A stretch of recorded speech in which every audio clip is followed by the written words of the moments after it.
constituency anymore. You know, the American system was, in my view, totally understandably wanting to move this thing forward. And I think for the countries on the other side, they decided, now this is, we're going to draw the line in the sand here. I do have some sympathy, but did Britain have to be in that position? Is the North Atlantic relationship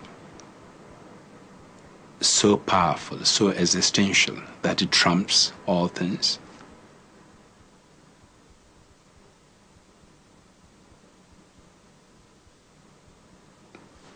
That's the question. On March the 10th, President Chirac appeared on French television stating his opposition to a second resolution. France will vote no, because it considers tonight that there is no need for war to achieve what we all want, the disarmament of Iraq. It was a fatal blow to Britain's hopes of a second resolution, but also an opportunity. Chirac's words were ambiguous, but he was now blamed for killing the UN process. Very soon after, Alistair Campbell had gone out and spun what Chirac had said. I had a phone call from quite a prominent Labour backbencher, former government minister, fluent French speaker, who said to me, "You do realise, don't you, that Chirac didn't actually say what you guys are saying he said?" And I said, yeah, we do realise that. We have had to conclude that Council consensus will not be possible in line with Resolution 1441. One country in particular has underlined its intention to veto any ultimatum, quote, no matter what the circumstances, unquote. It wasn't a glorious moment. I didn't feel particularly proud of that statement as it was made that day. Tony Blair's senior foreign policy advisor now regrets that more time was not given to the diplomatic process. I felt that the end game was rushed. The situation by early March was, very polarized. It was very difficult to have a proper debate about what was going on. And I think if the inspections had been allowed to run into the summer, then perhaps you would have got a new dynamic among the key players. So I did regret that, yes. Do you feel that the military necessities and timescale began to override what were still possibilities in the diplomatic timescale? Well, I think this is the true position, that once you get into a situation where your troops are down there and where there's tremendous propulsion towards military action, it requires something fairly significant in order to shove that back and break it and delay it. I think if we got a second resolution, you would have opened up that whole possibility, but you were never realistically going to get that. The American military timetable had reached 0 hour, and Blair faced a vote in Parliament. There was a real danger he could be forced from power. President Bush picked up the phone. I said, rather than lose your government, be passive. We'll go without you if need be, because I don't want you to lose your government. He was always very cognizant of the difficulty I had. He was, as he used to say, determined that we shouldn't end up with the regime change being in Britain. And he was saying to me, look, I understand this is very difficult, and, America can do this militarily on its own, and if you want to stick out of it, stick out of it. And I was equally emphatic that we shouldn't do that. There were plenty of people around you saying, look, Prime Minister, you don't have to do this. So why didn't you accept his offer? Because I think it was important then, and it's important now, that we stick with America in this, that we don't have them try to do it on their own. I think this is the most fundamental struggle of our time, and there is only one place to be, which is in the thick of it and trying to sort it out. And, yeah, of course we can get out, we can be a medium-sized country that sort of hides itself away at the back and doesn't push itself forward and says to America, well, if you really think there's a problem, you go and sort it out. That's not what I want for my country. It's not what I believe the world should be like.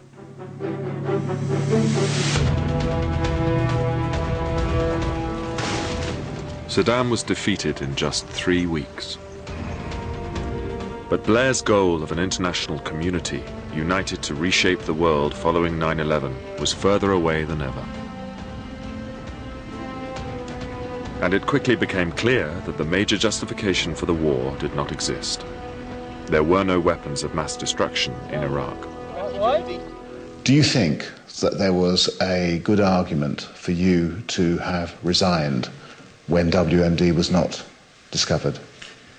I think if there'd been any case of us doctoring the evidence or interfering with them, that's why we established the Hutton inquiry, which after all was a 6-month inquiry in which, in front of a law lord, and I think it's the first time a Prime Minister, the heads of the security services and people have ever given as extensive evidence of that. And I believe very strongly that had I walked away in 2003, it would have been the wrong thing to have done, because I would then not have been in a position where I could continue to oversee what I believed and believe still as a major and fundamental struggle. But did you think about it? No, I didn't think about it, actually. Soon, the situation on the ground in Iraq was spiraling out of control.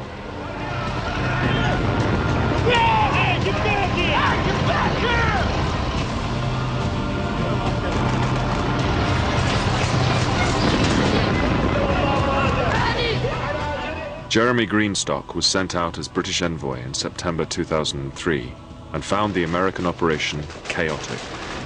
Hey, watch your goddamn fire! It was dysfunctional. The civilian side wasn't talking to the military side. The different parts of the military command were not agreeing with each other. The intelligence and the civilian assessments were different. And there were divisions, of course, in Washington as well, between the State Department and the Pentagon. Southern Iraq. General Tim Cross had been sent across to liaise with the Office of Post-War Planning at the Pentagon 6 weeks before the invasion. The major plan for post-war Iraq was that we do not need a plan. That Iraq would resolve itself in effect. And therefore one saw that in the context of the numbers of US military that were initially going to be deployed, and then the plan for reducing those numbers. If you took the view that you didn't need a detailed plan because it would all be okay, then fine. If you took the view that actually it would be more complicated than that and more difficult than that, then it didn't take long to reach a conclusion that we hadn't thought this through very well. What people absolutely love to do is to say, well, it was because of a mistake in the planning. No one planned for the aftermath and all the rest of it. It's not really right. Actually, what has happened fundamentally is that the people that we're fighting have decided to fight back. And the nature of the struggle that's been going on since September the 11th, but actually before then as well, has now expressed itself in what is happening in Iraq. 4,000 American dead, 150 British dead, 75,000 Iraqi dead by the most conservative estimate, more than 3 million refugees. Have you had moments of doubt and anguish as you've seen that?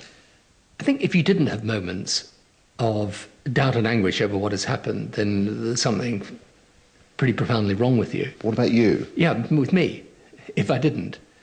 Or an acute sense of responsibility, which I have, and I have every day and will have for the rest of my life, every day.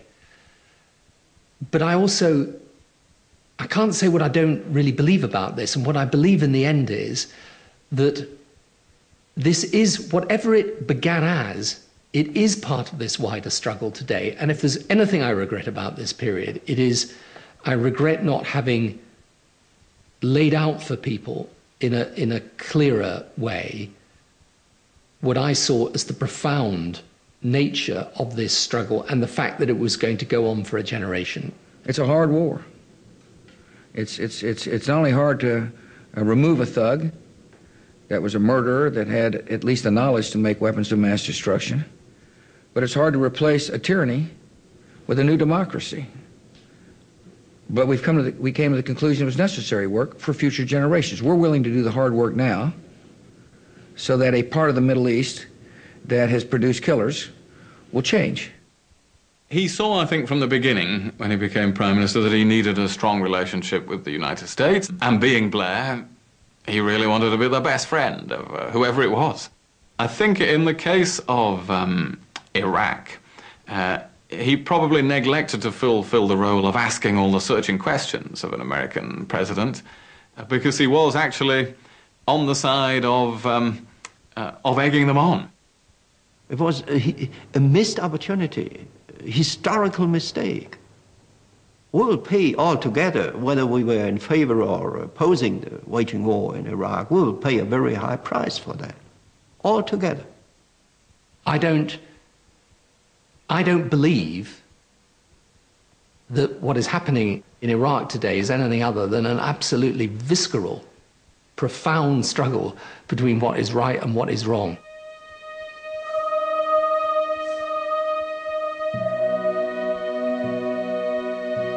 In Chicago, Tony Blair had outlined a vision of a better world in which powerful nations intervened to root out brutality and injustice. After 9/11, this vision became inextricably linked to the American War on Terror. And Blair's goal of an international community united for freedom and justice narrowed to an alliance with George W. Bush. We've written the first chapter in what is a long ideological struggle. The forces of good and moderation and human rights and justice versus forces that are evil, that'll kill. I'm confident I will look back when I'm even older guy than I am today and say, what an amazing relationship I had. I haven't changed since that Chicago speech. But the whole point about struggles of fundamental nature is that they're really, really difficult. The whole point about alliances is that they're not forged when things are easy. Blair's fear now is that his successors lack his burning sense of moral certainty and determination to stay the course. The enemy that we're fighting, I'm afraid, I think has learned that our stomach for this fight is limited. And I think they believe that they can wait us out. Our determination's got to match theirs, and our will's got to be stronger than theirs. And at the moment, I think, it's probably not.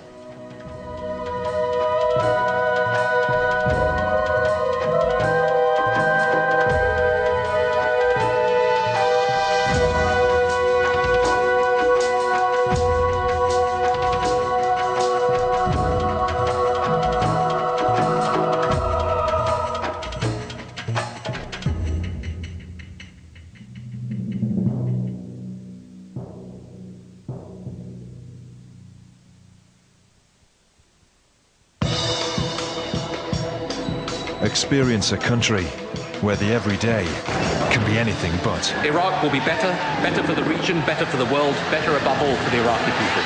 We're here for freedom! 34 of those who died today were children. We're looking at 10, 15, 20 years of violence and disruption, which the Iraqi people have got to bear. 5 years in Iraq, a night of documentaries. Tomorrow from 9 on BBC4.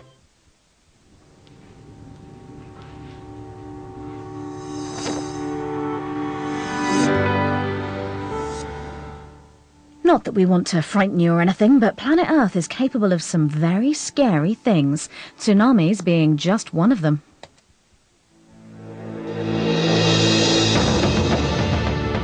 Two-thirds of planet Earth is covered by ocean. We need this water to sustain life. But water can also be one of the most destructive forces on this planet. Tsunamis, or giant ocean waves, have wreaked havoc throughout history. The forces that create such massive waves are incredible. What's more, as a geologist, I find the stories about tsunamis truly astounding. So if you don't know which great civilization may have been devastated by a tsunami, how a father and son managed to surf the highest wave ever recorded, and survive, or why millions of Americans could be at risk from a mega tsunami, then stay around.